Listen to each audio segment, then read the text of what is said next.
tired of talking because I've done 2 of these. I also hate water. That's when you know I'm desperate. I need to drink more. Hi, I'm Mia. Finally, we're gonna talk about networking and interviewing in this series of how to get a job. This is like the cherry on top. It's the final part. Also, I think it's underratedly the easiest part of the process because it's really just about being yourself. I know that sounds super lame, but at this point, if you made it past the resume and the cover letter, they chose you because they know that you have the skills. Really just focus on making sure that you're a match for that team and that they're a match for you. That's so important. You can be doing like your dream job, and if it's not the people you like, it's not worth it. So really be paying attention to like the interviewers, how they make you feel. If you don't get hired, don't take it personally. It's kind of a blessing in disguise because you weren't stuck with people who aren't like you. But you've made it, so congratulations. Where should I start? Prepare small talk for the beginning, so you don't want to, be talking about the weather, but kind of if there's an event that happened today, stay away from politics, stay away from religion, but just kind of make up talking points. Once you know who your interviewer is, research your interviewer before you go in, so you can say, oh my god, you went to University of Arizona? So did I. Or like, oh, like I had a friend who went there, or anything that relates to them. Even as something as small as compliments. I love giving compliments, I love making people feel good, but do it genuinely. If you like, a frame in their office, say, oh, I like your frame, and say why. Oh, I love that art, I love flowers, I have a few pieces myself. If it's a frame photo of like a movie or a person, you wanna say, oh my god, I love that too, and just kind of like little ways to be, engaging.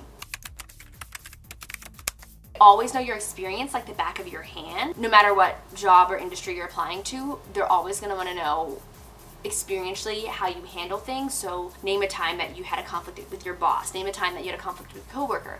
How did you handle it? The thing is, you always want to bring your answer around. People want to know that you can communicate. They want to know that you can answer something fully, that you can finish what you started. And they want solution. That's the biggest thing, is they want solution. So name a time you had a conflict with a coworker. That happened in my page program interview. I'll tell you how I answered. Typically in the beginning, I repeat the question. So I say, a time that I had a conflict with my coworker, I was given instructions to do one thing, but it turns out that's not what was supposed to be done. I did what I was told to do, but it wasn't the correct thing to do. So when it was handed off to the client, it wasn't what they wanted. And the producer actually put the blame on me, even though I followed that producer's directions. You don't just want to say, and that's it. You want to tell them what happened and how you handled it to show that you are mature and show that you are professional. So I said, I went to my boss, immediately told him what happened. You don't want to say, it wasn't me. You just want to say, hey, like, this is what happened.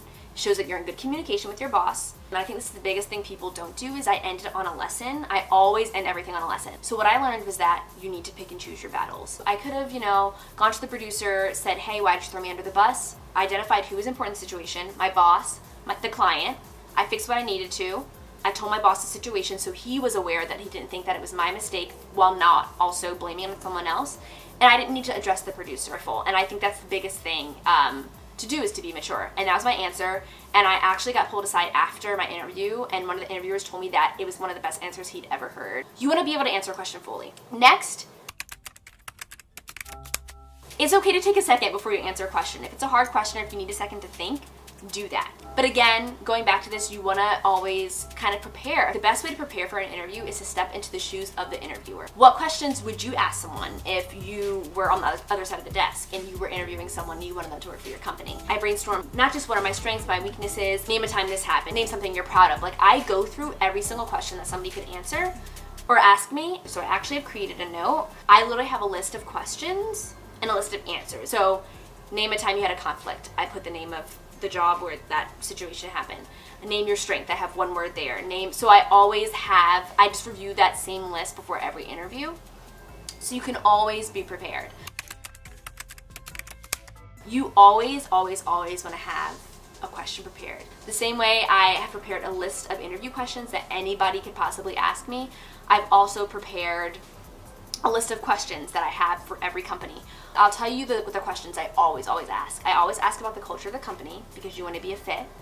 I always ask a characteristic or what trait would make a person successful in this position, because if you get the position, that's like your North Star, right? Like, that's what you always want to be going after. For the page program, they were like, we want people who are self-starters and who are proactive and who take initiative. So every assignment I'm in now, I know like the way I can be the best at this is to always be looking to help other people and looking to be proactive. Keep that in mind in case you get the position. Ask about the challenges too. What challenges does the company face? So you can start thinking of ways of how to help the company Or I ask what challenges does the person in this position typically face. You can prepare for what you need to overcome. Lastly, this is what I always ask, that's huge. Do you have any questions or areas of concerns for me? If they're going through the interview and like you said something kind of weird, or maybe you made a mistake, or there's some experience that you're missing, it's their chance to address it so that you can address it back to them. So you're covering all your bases. Most people usually say, oh no, everything looks great. I did have one time though, I thought it'd be fun to be a food and drink reporter for like a small town newspaper, because I wanted to like do videos on it, and I thought maybe I could bring that to the position.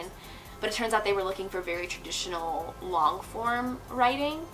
And he said that to me. He was like, your writing is great, I love your blogs, but honestly we're kind of looking for a journalistic long form approach. Do you have any experience in that? And I straight up was like, no, I did write for my school newspaper in high school. That was clearly a long time ago, but I think I'm a very fast learner. Every day I'm reading, digital news, and I'm reading these long form articles. I'm familiar with the format. I'd be so excited to learn. And I didn't get the job, but I think it's so professional to address any concerns they may have. It just really reflects well on you. And then of course to research the company. That's the biggest thing you can do, is just like research the company and know what they have going on, but also be genuinely curious.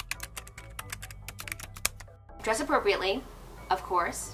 If you even think like, should I not wear this, don't wear it. Even if it's a casual workplace, you want to look presentable for your interview, like you care. To have a good handshake, that advice is just beat into everyone's head. It's so overused, but really you want to have a good firm handshake. You want to make eye contact and just like utilize your sources. And I think around the whole job search process, between the resume, the cover letter, the interview, be genuine, be yourself. I know sometimes it can feel like the hardest thing to be, but make it the easiest thing to be yourself, because that's all people are looking for. Be yourself is just so freeing. It's so much easier to be that way.